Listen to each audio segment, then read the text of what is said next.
박근혜 전 대통령의 측근 중의 측근인 유영하 변호사가 드디어 입을 열었습니다. 지난 금요일 일간지와의 인터뷰를 통해서 본인의 얘기를 밝혔는데 유영하 변호사 얘기가 아니라 박근혜 전 대통령의 얘기라고 봐도 무방할 것 같습니다. 박근혜 전 대통령의 대리 인터뷰라고 저희는 이름을 붙여봤는데요.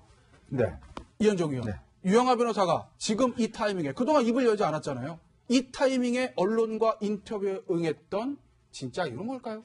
사실 박근혜 전 대통령도 그동안 재판 과정에서 보면 본인의 이야기를 거의 한 적이 없습니다. 그렇죠. 그리고 또 이제 유영하 변호사도 그렇게 언론이 많은 인터뷰를 요청을 했지만 본인이 이 인터뷰를 응하지 않았거든요. 그럼에도 불구하고 지금 상황에서 왜 이런 인터뷰를 했을까? 특히 이 인터뷰 내용을 보면 핵심적인 내용은 그겁니다. 박 전 대통령 건강이 그렇게 좋지가 않다. 좋지가 않다. 자, 잠을 못 주무신다. 그다음에 지금 최순실한테 속았다.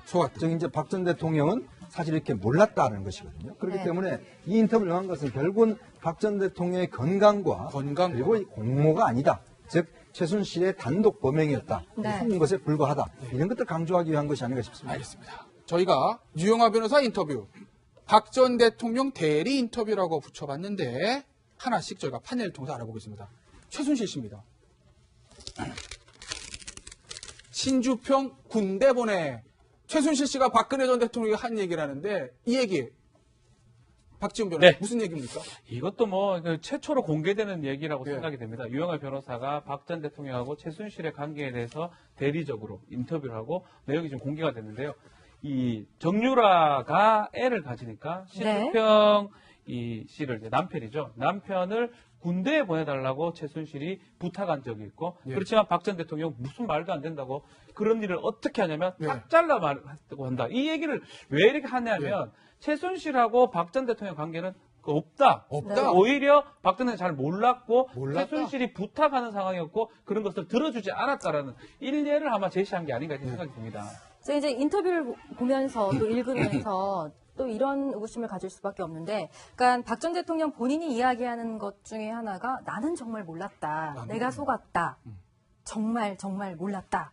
그러니까 동조자, 공모 혐의를 부인하기 위해서 본인이 또 다른 피해자라고 얘기하고자 하는 게 아닌가 뭐 이런 생각도 해봤는데요. 과연 그랬을지. 이게 이제 유영하 변호사가 예를 들고 있는 것이 최순실과 박근혜 전 대통령이 관계가 없다는 것이 이제 신주평 씨를 군에 보내달라 하니까 내가 그런 일을 하겠어요라고 이 예를 들면서 관계가 없다고 하는데 우리가 한자 중에 당난거철이라고 있죠. 당난거철. 수레 가운데 사마귀 하나가 맞고자 하면 그게 나가지는 문제입니까? 이 문제가 저는 차라리 최순실 씨와 박근혜 전 대통령의 관계가 박근혜 대통령 재임 중에 뭐 이런 소문들이 있었지 않습니까? 최순실 씨가 청와대를 무상으로 출입하는데 박근혜 대통령이 여성 대통령이기 때문에 여성 대통령의 어떤 특수성이 있고 시중을 들기 위해서 여러 가지 측면에서 왔다 갔다 한다. 그다음에 진짜 대한민국 국민 입장에서 이런 정도의 얘기만 오고 갔다면 이런 사태가 오지 않았겠죠. 그렇지 않습니까? 단순히 뭐 딸이 임신을 했는데 그 신주평이라는 그 애기의 아버지를 군대 좀 보내달라 대통령 뭐 이런 정도 얘기야 뭐 친하다면 할 수 있다라고 저는 생각합니다. 그러니까 이 선에서 멈췄다면 이렇게 정말 역사적으로 파장이 일어나는 일이 있을 수는 없지 않겠습니까? 그렇기 때문에 뭐 어떤 정치적인 고려를 해서 이제 이 얘기를 유영하 변호사가 박근혜 대통령의 얘기다면서 하고 있지만 이런 정도의 예로서 아까 말씀드렸듯이 사마귀 정도의 사이즈로서 큰 수레를 막아낼 수가 있냐 불가능한 얘기겠죠. 그렇기 때문에 저는 이게 무슨 뭐 공명도 없는 얘기고 공감도 잘 안 되는 얘기고 뭐 사실인지 아닌지는 모르겠지만 이 사태에 대해서 첫 번째 유영하 변호사를 통해서 박근혜 전 대통령이 국민들한테 메시지를 전하는 내용치고는 상당히 이게 좀 어떤 그 설득력이 떨어진다 저는 이렇게 봅니다. 유영하 변호사가 박근혜 대통령 재판에 관해서 몇 가지 얘기를 했는데 그거 계속 저희가 좀 소개를 해드리겠습니다. 최순실 보고에 관해서 본인이 박근혜 전 대통령에 물었더니 이런 대답을 했다는 겁니다. 왜 사람들이 나에게 아무도 그런 얘기를 안 해줬을까라면 안타까워했다. 그러니까 민정수석이나 경찰, 국정원, 검찰로부터 최순실의 얘기, 문제 얘기 하나도 듣지 못했다는 거고요. 또 유영하 변호사 이렇게 얘기합니다. 박 전 대통령이 독일에 있던 최순실에게 전화를 걸어서 그 문제의 비덱 스포츠, 삼성 관련된 말 관련된 문제죠. 그걸 물었더니 비덱이 뭐예요? 이렇게 대답을 했다는 거죠. 그런데 여기에 대해서 이경재 변호사는 또 이렇게 반발합니다. 무슨 소리야. 삼성 지원을 알리지 않아서 박 전 대통령 속였다고 얘기하는 것 같은데 그게 아니라 최 씨는 박 전 대통령과 관계없는 일을 이야기할 필요 못 느낀다. 이 얘기거든요. 그런데 이현정 의원, 전 저 인터뷰 보면서 이런 생각을 했어요. 둘 다 어쨌든 유영하 변호사도 마찬가지고요. 이경재 변호사도 마찬가지고요. 어쨌든 둘 다 이 삼성에 관련 얘기는 서로 말하고 듣지 않았다는 거 아니겠습니까? 그렇죠. 이 얘기들을 변호사들이 하는 게 결국 이 삼성 뇌물과 관련해서 우리는 서로 사전에 공모하지 않아서 이걸 좀 피해가기 위한 의도가 아닌가 하는 생각이 조금 들었는데요. 대한민국 1위 기업이고 네. 글로벌 기업인 삼성이 최순실 씨가 뭐 부탁한다고 해서 들을 이유가 뭐가 있겠습니까? 그러니까 최순실이라는 사람이 아무런 어떤 공식적인 직함도 없는 사람인데 삼성이 왜 그 최순실의 어떤 부탁을 들어주고 뭐 지원을 했겠어요? 네. 바로 그 최순실 뒤에는 박 전 대통령이 있기 때문에 지원해 준 거 아니겠습니까? 그런 네. 측면을 본다면 이경재 변호사 이야기 말이 안 되는 것이죠. 예를 네. 들어서 그는 대통령한테 보고할 필요가 없었다. 즉 삼성이 최순실에 지원해 준 건 그 뒤에 대통령이기 때문에 지원해 준 거예요. 그렇기 때문에 대통령 후광이 없으면 아무도 누가 지원을 뭘 네. 했겠습니까? 그리고 또 여기에 지금 그 이야기가 보고를 받지 못했다는 이야기인데 네. 그렇기 때문에 대통령한테는 많은 권한을 주고 있고 많은 스태프들을 두고 있습니다. 즉 스태프들을 서로 견제하게끔 두고 예. 있죠. 민정수석이 있고 그다음에 국정원이 있고 예. 경찰 정보가 있고 군 기무사가 있고 그러니까 그런 이걸 두고 대통령이 수시로 보고받는 이유가 뭐겠습니까? 네. 또 특별감찰관 제도가 있습니다. 이거는 뭐냐면 수석 비서관 이상의 비리에 대해서 특별감찰관을 기용을 해서 대통령이 직보하는 체제가 되어 있거든요. 이 모든 것은 뭐냐면 서로 견제를 하라고 있는 네. 것이죠. 네. 근데 이 기능 자체를 완전히 무력화시켜버렸어요. 왜냐? 자, 우병우 수석 등등 모든 것들을 최순실씨가 통해서 이런 것들을 다 견제 장치를 없애버림으로 해서 예. 대통령 그야말로 어떻게 해서 보고를 못 받는 상황이 돼버린 거죠. 예. 그것도 대통령의 능력, 이거 잘못입니다. 네. 자, 그거에 대해서 나는 보고를 못 받았다고 해서 모든 것들이 면책이 될 수 있는가? 그건 아니죠. 그렇죠. 정호성 전 비서관이 또 이런 얘기를 했습니다. 그러니까 박 전 대통령의 의사였다고 하면서 이 과거에 이 연설문 같은 걸 사전에 검토받았던 이유는 뭔가 최순실 씨가 반짝이는 건 있었다. 그러니까 국정 개입에 상당한 연설문이라는 거 굉장히 중요한 거잖아요. 대통령 그렇죠. 말 한마디 네. 한마디. 다죠, 사실은. 지금 현재 저런 인터뷰에서 또 저런 얘기를 하는 거 뭐라고 어떻게 해석해야 될까요? 이게 이제 해석이 안 되는 일들이 있습니다. 네. 대통령의 연설문이라는 것은 사실은 국정행위에 다 연설을 통해서 표현되는 거 아니겠습니까? 그렇죠. 어디 사안이든. 그리고 뭐 역대 대통령들이 연설문에 토시 하나까지 특히 뭐 과거 김대중 전 대통령 같은 경우에는 5분 연설하기 위해서 3시간을 예. 혼자서 네. 고민한다는 얘기가 있을 정도로 연설문은 고민만 3시간요? 그러니까 그 원고를 수정하고 하면서 뭐 이런 얘기들이 많이 있습니다. 많이 있는데 어쨌든 대통령이 내일 어떤 행사에서 중대한 연설을 하는데 이게 일개 여성인 아무런 직함이 없는 네. 근데 단순히 반짝하는 뭘 보기 위해서 그건 국가 안보적인 얘기도 있는 것이고 또 1호 대통령의 연설문은 철저하게 봉안이 걸리는 게 당연한 거 아니겠습니까? 최종 확인될 때까지 컨펌되기 전까지는. 근데 이게 뭐 이렇게 PC를 통해서 최순실한테 왔다 갔다 했다. 근데 그건 왜 그랬냐? 사람이 약간 반짝반짝한 아이디어가 있으니까 그거 잠시 좀 들어보기 했다. 아까 당난 것처럼 말씀하셨지 않습니까? 이 얘기도 역시 전혀 국민들한테 설득이 잘 안 되는 얘기죠, 사실은. 네. 두 번째, 유영하 변호사의 박 전 대통령 대리 인터뷰에서 알 수 있는 것. 박근혜 전 대통령, 그런 날 오겠어요. 이거 무슨 얘기일까요? 유영하 변호사가 박근혜 전 대통령 접견에서 이렇게 얘기를 했다는 겁니다. 나오시면, 그러니까 출감하시면 주문진에서 펄떡펄떡 뛰는 회를 모시겠습니다. 그랬더니 아휴, 그런 날 오겠어요. 이렇게 얘기했다는 건데 네. 박준 변호사. 그럼 저 얘기 보면요. 박근혜 전 대통령도 본인이 좀 중형을 선고받고 뭐 조기에 사면 이런 거는 기대할 수가 없다. 이렇게 생각하고 있는 거죠. 좀 알고 있는 것 같습니다. 아마 이런 얘기를 유영하 변호사하고 많이 나눴을 걸로 보고요. 네. 사실관계 파악은 조금 안 되고 있지만 네. 어쨌든 간에 형이 높을 거라는 걸로 파악이 되는 걸로 보입니다. 그러다 보니까 지금도 이제 만약 유영하 변호사가 정확하게 이제 지금 상황을 설명을 했다 그러면 네. 네. 최순실하고 관계를 뭐 얘기를 하지 않았을 거예요. 네. 신주평 얘기 같은 거를. 근데 아직까지 사실관계 부분은 약간의 뭐 정치 보복이라든지 다르게 좀 받아들이고 있고 다만 어쨌든 간에 이 혐의들이 대부분 인정이 되고 인정이 된다면 중형이 될 수 있기 때문에 예. 회 먹기는 좀 어렵다라는 기조로 얘기를 한 걸로 보입니다. 근데 아휴 그런 날이 오겠어요라고 이야기하는 거는 누군가에게 이야기하는 거잖아요. 저 메시지의 타겟층은 누굽니까? 아니 그러니까 지금 네. 이제 유영하 변호사가 한 일간지하고 성격적으로 인터뷰를 네. 하면서 이제 뭐 거의 1년 동안 이제 옥중에 있는 박근혜 대통령의 메시지가 전달이 됐는데 저는 대단히 안타까운 것이 안타깝다. 예. 박근혜 대통령이 유영하 변호사를 통해서 대국민 메시지를 전하려면 한 단락을 지어줘야 됩니다. 크게 단락을 지어주면서 자기가 안을 부분 안고 또 역사적인 부분에서 또 국민한테 송구한 것은 송구한 것이고 예. 뭐 이런 형태로 맥락을 좀 이제 분리를 시켜줘야 되는데 지금 나온 얘기는 신주평시 얘기, 뭐 그런 날이 오겠어요 얘기, 몸이 안 좋습니다 얘기, 이런 얘기인데 예. 이게 신변잡기이기도 하고, 근데 지금 이 문제는 개인의 신상 문제가 아니고 예. 이 역사적 격변에서 예. 한가운데 박근혜 전 대통령이 있지 않습니까? 그러면 자기가 가장 아끼는 변호사를 통해서 메시지가 나올 때 예. 이런 아까 사소한 얘기가 아닌 네. 중요하게 어떤 국면을 좀 갈라주는 예. 뭐 그런 정도의 얘기가 나오기를 기대를 했는데 굉장히 신상의 얘기, 또 잡단 얘기, 뭐 또 신준평 씨 군에 보내달라고 했는데 내가 그걸 어떻게 그런 일 하겠냐 거절했다는 얘기, 최순실이가 다 했다는 얘기.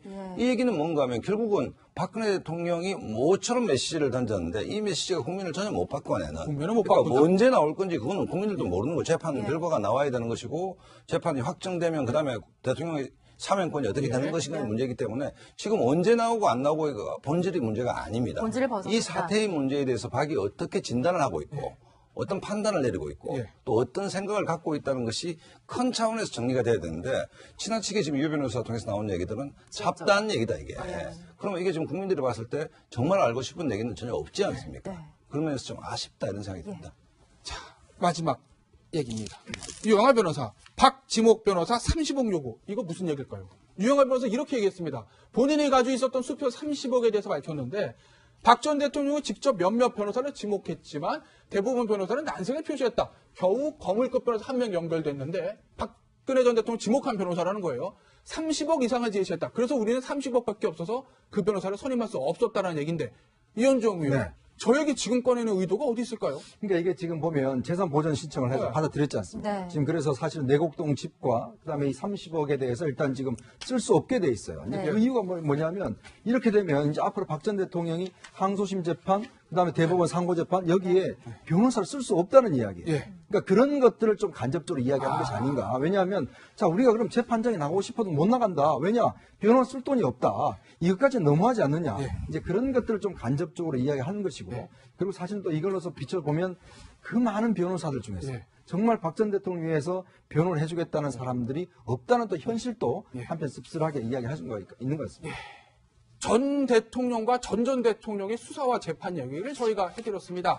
다시는 전직 대통령, 전정 대통령의 수사와 재판 얘기를 저희가 방송으로 하는 일들은 좀 없었으면 합니다. 부디 다음 대통령부터는 성공한 대통령이 되시기를 기원합니다. 네, 박지훈 변호사님은 여기서 보내드리겠습니다. 감사합니다. 박근혜 전 대통령의 측근 중의 측근인 유영하 변호사가 드디어 입을 열었습니다. 지난 금요일 일간지와의 인터뷰를 통해서 본인의 얘기를 밝혔는데 유영하 변호사 얘기가 아니라 박근혜 전 대통령의 얘기라고 봐도 무방할 것 같습니다. 박근혜 전 대통령의 대리 인터뷰라고 저희는 이름을 붙여봤는데요. 네. 이현정 의원, 네. 유영하 변호사가 지금 이 타이밍에 그동안 입을 열지 않았잖아요. 이 타이밍에 언론과 인터뷰에 응했던 진짜 이유는 뭘까요? 사실 박근혜 전 대통령도 그동안 재판 과정에서 보면 본인의 이야기를 거의 한 적이 없습니다. 그렇죠. 그리고 또 이제 유영하 변호사도 그렇게 언론이 많은 인터뷰를 요청을 했지만 예. 본인이 이 인터뷰를 응하지 않았거든요. 그럼에도 불구하고 지금 상황에서 왜 이런 인터뷰를 했을까? 특히 이 인터뷰 내용을 보면 핵심적인 내용은 그겁니다. 예. 박 전 대통령 건강이 그렇게 좋지가 않다. 좋지가 않다. 자, 잠을 못 예. 주무신다. 그다음에 지금 최순실한테 속았다. 속았다. 즉 이제 박 전 대통령은 사실 이렇게 몰랐다는 것이거든요. 그렇기 네. 때문에 이 인터뷰를 한 것은 결국은 박 전 대통령의 건강과 그리고 이 공모가 아니다. 즉 최순실의 단독 범행이었다. 네. 한 것에 불과하다. 이런 것들 강조하기 위한 것이 아닌가 싶습니다. 알겠습니다. 저희가 유영하 변호사 인터뷰, 박 전 대통령 대리 인터뷰라고 붙여봤는데 하나씩 저희가 판넬을 통해서 알아보겠습니다. 최순실 씨입니다. 신주평 군대 보내. 최순실 씨가 박근혜 전 대통령이 한 얘기를 하는데 이 얘기 박지훈 변호사 네. 무슨 얘기입니까? 이것도 뭐 최초로 공개되는 얘기라고 예. 생각이 됩니다. 유영하 변호사가 박 전 대통령하고 최순실의 관계에 대해서 대리적으로 인터뷰를 하고 내용이 좀 공개가 됐는데요.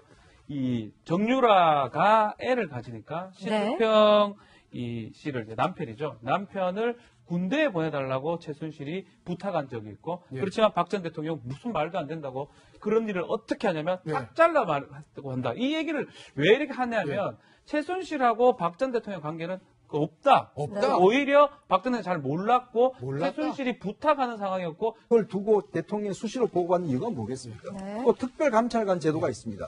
이거는 뭐냐면 수석 비서관 이상의 비리에 대해서 특별감찰관을 기용을 해서 대통령이 직보하는 체제가 되어 있거든요. 이 모든 것은 뭐냐면 서로 견제를 하라고 있는 네. 것이죠. 네. 근데 이 기능 자체를 완전히 무력화시켜버렸어요. 왜냐? 자, 우병우 수석 등등 모든 것들을 최순실씨가 통해서 이런 것들을 다 견제 장치를 없애버림으로 해서 예. 예. 대통령 그야말로 어떻게 해서 보고를 못 받는 상황이 되어버린 거죠. 예. 그것도 대통령의 능력, 이거 잘못입니다. 네. 자, 그거에 대해서 나는 보고를 못 받았다고 해서 모든 것들이 면책이 될 수 있는가? 그건 아니죠. 그렇죠. 정호성 전 비서관이 또 이런 얘기를 했습니다. 그러니까 박 전 대통령의 의사였다고 하면서 이 과거에 이 연설문 같은 걸 사전에 검토받았던 이유는 뭔가 최순실 씨가 반짝이는 건 있었다. 그러니까 국정 개입에 상당한 연설문이라는 거 굉장히 중요한 거잖아요. 대통령 그렇죠. 말 한마디 네. 한마디. 다죠, 사실은. 지금 현재 저런 인터뷰에서 또 저런 얘기를 하는 거 뭐라고 어떻게 해석해야 될까요? 이렇게 이제 해석이 안 되는 일들이 있습니다. 네. 대통령의 연설문이라는 것은 사실은 국정행위의 다 연설을 통해서 표현되는 거 아니겠습니까? 그렇죠. 어떤 사안이든. 그리고 뭐 역대 대통령들이 연설문의 토시 하나까지 특히 뭐 과거 김대중 전 대통령 같은 경우에는 5분 연설하기 위해서 3시간을 예. 혼자서 고민한다는 얘기가 있을 정도로 연설문은 고민만 3시간요? 그러니까 그 원고를 수정하고 하면서 뭐 이런 얘기들이 많이 있습니다. 많이 있는데 어쨌든 대통령이 내일 어떤 행사에서 중대한 연설을 하는데 이게 일개 여성인 아무런 직함이 없는 네. 근데 단순히 반짝하는 뭘 보기 위해서 그건 국가 안보적인 얘기도 있는 것이고 또 1호 대통령의 연설문은 철저하게 봉안이 걸리는 게 당연한 거 아니겠습니까? 최종 확인될 때까지 컨펌되기 전까지는. 근데 이게 뭐 이렇게 PC를 통해서 최순실한테 왔다 갔다 했다. 네. 근데 그건 왜 그랬냐? 사람이 약간 반짝반짝한 아이디어가 있으니까 그거 잠시 좀 들어보기 했다. 아까 당난 것처럼 말씀하셨지 않습니까? 이 얘기도 역시 전혀 국민들한테 설득이 잘 안 돼. 박근혜 대통령 재판에 관해서 몇 가지 얘기를 했는데 그거 계속 저희가 좀 소개를 해드리겠습니다. 최순실 보고에 관해서 본인이 박근혜 전 대통령을 물었더니 이런 대답을 했다는 겁니다. 왜 사람들이 나에게 아무도 그런 얘기를 안 해줬을까라면 안타까워했다. 그러니까 민정수석이나 경찰, 국정원, 검찰로부터 최순실의 문제 얘기 하나도 듣지 못했다는 거고요. 또 유영합에서 이렇게 얘기합니다. 박 전 대통령이 독일에 있던 최순실에게 전화를 걸어서 그 문제의 비덱 스포츠, 삼성 관련된 말 관련된 문제죠. 그걸 물었더니 비덱이 뭐예요? 이렇게 대답을 했다는 거죠. 그런데 여기에 대해서 이경재 변호사는 또 이렇게 반발합니다. 무슨 소리야. 삼성 지원을 알리지 않아서 박 전 대통령 속였다고 얘기하는 것 같은데 그게 아니라 최 씨는 박 전 대통령과 관계없는 일을 이야기할 필요 못 느낀다. 이 얘기거든요. 그런데 이현정 의원, 네. 전 저 인터뷰 보면서 이런 생각을 했어요. 둘 다 어쨌든 유영하 변호사도 마찬가지고요. 이경재 변호사도 마찬가지고요.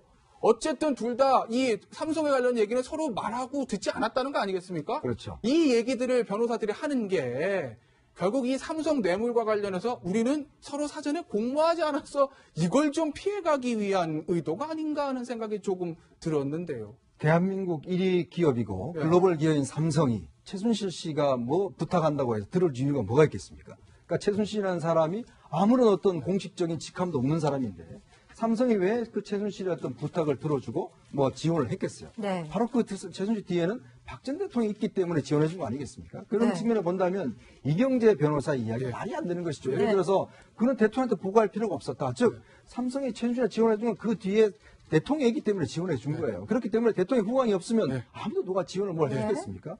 그리고 또 여기에 지금 그 이야기가 보고를 받지 못했다는 이야기인데 네. 그렇기 때문에 대통령한테는 많은 권한을 주고 있고 많은 스태프들을 두고 있습니다. 즉 스태프들을 서로 견제하게끔 두고 예. 있죠. 민정수석이 있고 그다음에 국정원이 있고 예. 경찰 정보가 있고 군 기무사가 있고 그러니까 그런 얘기죠, 사실은. 네. 두 번째, 유영하 변호사의 박 전 대통령 대리 인터뷰에서 알 수 있는 것. 박근혜 전 대통령, 그런 날 오겠어요. 이거 무슨 얘기일까요? 유영하 변호사가 박근혜 전 대통령 접견가서 이렇게 얘기를 했다는 겁니다. 나오시면, 그러니까 출감하시면 주문진에서 펄떡펄떡 뛰는 회를 모시겠습니다. 그랬더니 아휴, 그런 날 오겠어요. 이렇게 얘기했다는 건데 네. 박준 변호사. 그럼 저 여기 보면요. 박근혜 전 대통령도 본인이 좀 중형을 선고받고 뭐 조기에 사면 이런 거는 기대할 수가 없다. 이렇게 생각하고 있는 거죠. 좀 알고 있는 것 같습니다. 아마 이런 얘기를 유영하 변호사하고 많이 나눴을 걸로 보고요. 네. 사실관계 파악은 조금 안 되고 있지만 네. 어쨌든 간에 형이 높을 거란 걸로 파악이 되는 걸로 보입니다. 그러다 보니까 지금도 이제 만약 유영아 변호사가 정확하게 이제 지금 상황에서 설명을 했다 그러면 예. 네. 최순실하고 관계를 뭐 얘기를 하지 않았을 거예요. 예. 신주평 얘기 같은 거는.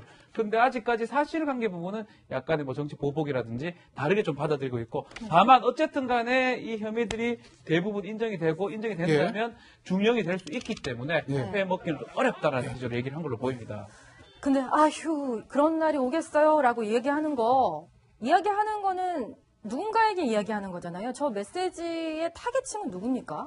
아니 그러니까 지금 네. 유영아 변호사가 한 일간지하고 이제 전격적으로 인터뷰를 네. 하면서 이제 뭐 거의 1년 동안 이제 옥중에 있는 박근혜 대통령 메시지가 전달이 됐는데 저는 대단히 안타까운 것이 안타깝다. 예. 박근혜 대통령이 유영아 변호사를 통해서 대국민 메시지를 전하려면 한 단락을 지어줘야 됩니다. 크게 단락을 지어주면서 자기가 안을 부분은 안고 또 역사적인 부분에서 또 국민한테 송구한 것은 송구한 것이고 예. 뭐 이런 형태로 맥락을 좀 이제 분리를 시켜줘야 되는데 지금 나온 얘기는 신주평 씨 얘기, 뭐 그런 날이 오겠어요 얘기, 몸이 안 좋습니다 얘기, 이런 얘기인데 예. 이게 신변잡기이기도 하고, 근데 지금 이 문제는 개인의 신상 문제가 아니고 이 역사적 격변에서 한가운데 박근혜 전 대통령이 있지 않습니까? 그러면 자기가 가장 아끼는 변호사를 통해서 메시지가 나올 때 이런 아까 그런 것을 들어주지 않았다라는 일례를 아마 제시한 게 아닌가 이런 생각이 듭니다. 제가 이제 인터뷰를 보면서 또 읽으면서 또 이런 의구심을 가질 수밖에 없는데, 그러니까 박 전 대통령 본인이 이야기하는 것 중에 하나가 나는 정말 몰랐다. 내가 속았다. 정말 몰랐다. 그러니까 동조자, 공모 혐의를 부인하기 위해서 본인이 또 다른 피해자라고 얘기하고자 하는 게 아닌가 뭐 이런 생각도 해봤는데요. 과연 그랬을지. 이게 이제 유영아 변호사가 예를 들고 있는 것이 최순실과 박근혜 전 대통령이 관계가 없다는 것이 이제 신주평 씨를 보내달라 하니까 내가 그거 어떻게 하나다. 그런 일을 하겠어요라고 이 예를 들면서 관계가 없다고 하는데 네. 우리가 한자 중에 당랑거철이라고 있죠. 당난 것. 수레 가운데 사마귀 하나가 막고자 하면 그게 나가지는 문제입니까? 이 문제가 저는 차라리 최순실 씨와 박근혜 전 대통령의 관계가 박근혜 대통령 재임 중에 뭐 이런 소문들이 있었지 않습니까? 최순실 씨가 청와대를 무상으로 출입하는데 박근혜 대통령이 여성 대통령이기 때문에 여성 대통령의 어떤 특수성이 있고 시중을 들기 위해서 여러 가지 측면에서 왔다 갔다 한다. 그다음에 진짜 대한민국 국민 입장에서 이런 정도의 얘기만 오고 갔다면 이런 사태가 오지 않았겠죠. 그렇지 않습니까? 단순히 뭐 딸이 임신을 했는데 그 신주평이라는 그 애기의 아버지를 군대 좀 보내달라 대통령 뭐 이런 정도 얘기야 뭐 친하다면 할 수 있다라고 저는 생각합니다. 그러니까 이 선에서 멈췄다면 이렇게 정말 역사적으로 그렇겠죠. 파장이 일어나는 일이 있을 수는 없지 않겠습니까? 그렇기 때문에 뭐 어떤 정치적인 고려를 해서 이제 이 얘기를 유영아 변호사가 박근혜 대통령의 얘기다면서 하고 있지만 이런 정도의 예로서 아까 말씀드렸듯이 사마귀 정도의 사이즈로서 큰 수레를 막아낼 수가 있냐 불가능한 얘기겠죠. 그렇기 때문에 저는 이게 무슨 뭐 공명도 없는 얘기고 공감도 잘 안 되는 얘기고 뭐 사실인지 아닌지는 모르겠지만 이 사태에 대해서 첫 번째 유영아 변호사를 통해서 박근혜 전 대통령이 국민들한테 메시지를 전하는 내용치고는 상당히 이게 좀 어떤 그 설득력이 설득력이 없다. 떨어진다 저는 이렇게 봅니다. 유영아 변호사가